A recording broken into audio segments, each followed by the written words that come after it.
Open the finisher front door. Slide out the booklet assembly from the finisher until it stops. Locate the staple cartridge. Using the colored handle, pull away from the assembly and then pull up to remove the staple cartridge.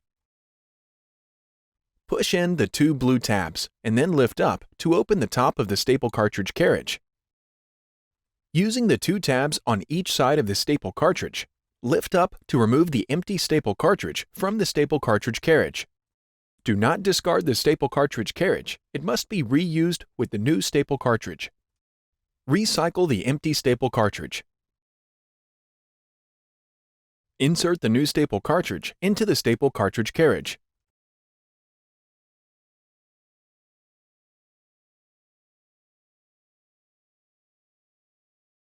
Reinstall the staple cartridge carriage into the booklet maker by pressing the colored handle until it snaps into place. Slide the booklet assembly into the finisher.